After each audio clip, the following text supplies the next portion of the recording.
जय हिंद दोस्तों, आज का वीडियो में आपका स्वागत है। आज हम समझने वाले हैं आईएनएस विक्रांत के बारे में। आईएनएस के इतिहास के बारे में जानेंगे कि आईएनएस विक्रांत को आने का क्या कारण था और आईएनएस विक्रांत के से क्या क्या फायदा है, इसके बारे में हम लोग समझ लेंगे। सबसे पहले समझ लेते हैं कि जो भारत देश है, भारत के जो नक्शा है यहाँ पर मतलब जो बना दिए हैं, यहाँ पर भारत जो है, भारत के जो तीन दिशा है, मतलब भारत के तीनों ओर क्या है, पानी से घिरा हुआ है। इधर देखिए, इधर अरब सागर से घिरा हुआ है, इधर हिंद महासागर हो गया, इधर बंगाल की खाड़ी हो गया। तीनों तरफ से जो है पानी से घिरा हुआ है और पानी से घिरे होने के कारण यहाँ से हमको इस वाले क्षेत्र में और इस वाले क्षेत्र में हमको रक्षा करने में, सुरक्षा करने में बहुत दिक्कत होती है। अगर मान लीजिए हम इस पोर्ट से अगर हेलीकॉप्टर उड़ाते हैं, चाहे कोई भी एयरक्राफ्ट उड़ाते हैं, तो हम लोग ज़्यादा दूर तक नहीं जा सकते हैं। हम लोग अपना गश्ती करने इधर समुद्र में देखने नहीं जा सकते हैं कि कोई यहाँ पर पनडुब्बी लेकर आ जाता है सागर में, हिंद महासागर में पनडुब्बी लेकर आ जाएगा, जहाँ पर मछली मारने आ जाएगा लोग, तो हम लोग उसको नहीं देख पाते थे। हम लोग यहाँ से अगर कोई भी एयरक्राफ्ट होगा उसको ज़्यादा दूर तक हम लोग नहीं ले जा सकते हैं, क्योंकि अगर ज़्यादा दूर तक जाएगा, ज़्यादा दूरी तय करेगा, तो उसके लिए हमको वहाँ पर ज़्यादा ईंधन की जरूरत पड़ेगा और उसमें इतना बड़ा बड़ा टैंक नहीं रहता है। इसके कारण आईएनएस विक्रांत जैसे बड़ा बड़ा जो शिप होता है, जहाज होता है, जो एयरक्राफ्ट होते हैं, इसका उपयोग इसमें किया जाता है। तो यहाँ पर हम लोग आईएनएस विक्रांत के बारे में पढ़ने वाले हैं कि आईएनएस विक्रांत के इतिहास के बारे में पढ़ेंगे।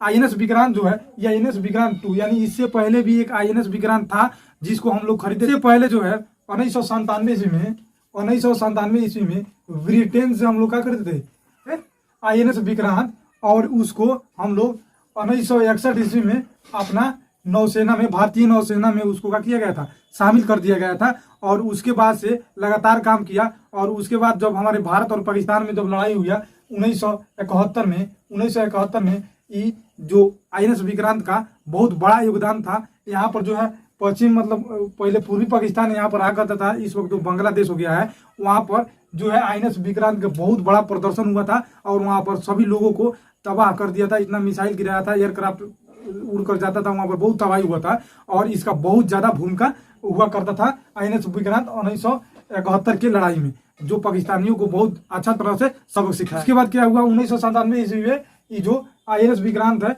ये क्या हो गया, भारतीय नौसेना से इसको मतलब क्या रिटायर कर दिया गया। उसके बाद से एयरक्राफ्ट जो है, हम लोग जब 1997 में जब आईएनएस विक्रांत खत्म हुआ, उसके बाद में हम लोग विराट एयरक्राफ्ट, मतलब विराट एयरक्राफ्ट कैरियर को हम लोग खरीदे। और उसके बाद वो खरीदा गया, तो उसके बाद फिर हम लोग, वो भी कुछ समय तक चला और वह रिटायर हो गया। और फिर उसके बाद में हम लोग एक और यूक्रेन से एक मतलब एयरक्राफ्ट खरीदे, जिसका नाम था, उसका जो नाम था विक्रम आदित्य था, जो अभी हमारे नौसेना में उपलब्ध है। ठीक है, अब एक एयरक्राफ्ट है जो मान लीजिए इतना बड़ा क्षेत्र में कहाँ कहाँ रहेगा, ये हमको एक और एयरक्राफ्ट का आवश्यकता था।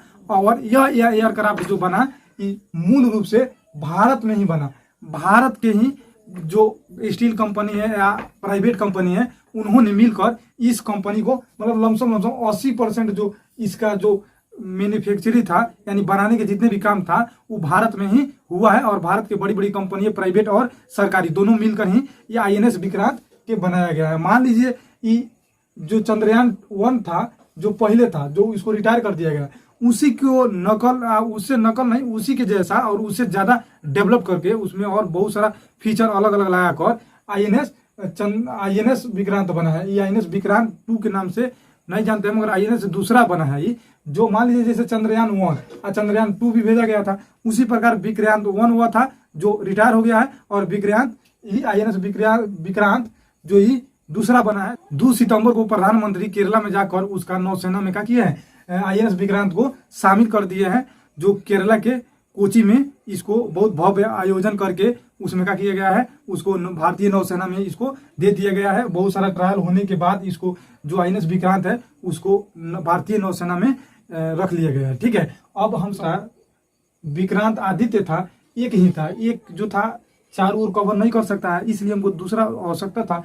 मान लीजिए, देखिए अब समझ लेते हैं जो आईएनएस विक्रांत जो बना है, इसकी जो लागत है यानी कीमत कितना है, तो इसका लागत जो है, इसमें जो है 20,000 करोड़ रुपया की लागत से लगभग में ये आईएनएस विक्रांत जो है बना है। इसका जो लंबाई है, यहाँ पर देख सकते हैं 860 फीट है, और चौड़ाई जो है उसका 203 फीट है और ऊंचाई जो है मतलब 84 फीट है, यानी मान लीजिए 20 मंजिला या 20 मंजिल या 25 मंजिल के आसपास में इतना ऊंचाई इसका होता है ये जो एयरक्राफ्ट है। और इसका जो क्षेत्रफल है यानी 2.5 एकड़ में फैला हुआ है। मान लीजिए एक ऐसा है कि छोटा मोटा शहर भी उस पर बस सकता है, इतना बड़ा एयरक्राफ्ट है। यहाँ पर इसको शहर के रूप में मनाया जाता है। यह जब बना है तो पाकिस्तान बहुत बौखला गया है जिस दिन से इसका ट्रायल हुआ है और जिस दिन से वो बौखलाया हुआ है। इसका जो वजन है यहाँ पर 45,000 टन यानी 10,000 हाथियों के बराबर ही इसका वजन होता है। और इसमें मिग 29 और हेलीकॉप्टर सहित 30 को युद्धपोत को मतलब मिग 29 और हेलीकॉप्टर सहित 30 को एयरक्राफ्ट को क्या किया जाता है, खड़ा कर सकते हैं। और इसमें खड़ा करने के जो है बहुत सारा पार्ट होता है, इसमें खंड बाई खंड होता है। यहाँ देखिए इसमें जो फोटो में दिखाएंगे उसमें सबसे ऊपर वाला भाग है, यहाँ पर जो है क्या किया जाता है, लैंडिंग होता है और यहीं से एयरक्राफ्ट को उड़ाया जाता है जो पानी में रहकर इसी पर से उड़ता है और इसी पर लैंड करता है। इसके बाद में बहुत सारा नीचे खंड बनाया गया है और इसमें क्या होता है, यहाँ पर देख लीजिएगा फोटो में, इसके लिए लिफ्ट लगाया जाता है जो नीचे जाता है। नीचे जाकर फिर उसको क्या किया जाता है, उसमें रिपेयरिंग के लिए अंदर रखने के लिए बहुत सारा उसमें जगह बनाया गया है जो उसमें क्या होता है, रहता है। अब फिर इसमें उससे और फैसिलिटी है युद्धपोत, मतलब युद्धपोत यानी 1600 उसमें रहता है कर्मचारी, यानी सब हॉस्पिटल रहने का खाने का सब उसमें व्यवस्था। 6 महीना का भोजन भी रखकर, या जो INS विक्रांत जब चलेगा समुद्र में तो कम से कम 6 महीने का भोजन वो लेकर अपने साथ में चलेगा। फिर 6 महीने के बाद आता है और इसका रिपेयरिंग होता है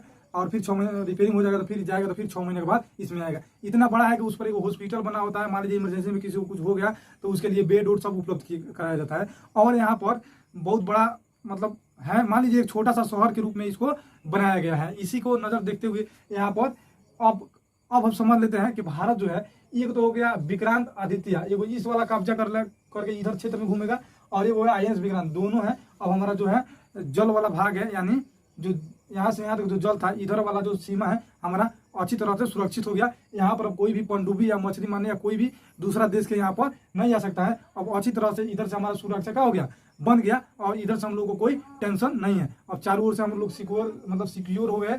अब यहाँ पर कोई टेंशन नहीं। INS विक्रांत के बारे में आप लोग बहुत सारी बातों को जान चुके हैं और फिर समझते हैं। मिलेंगे नेक्स्ट वीडियो में, तब तक के लिए जय हिंद।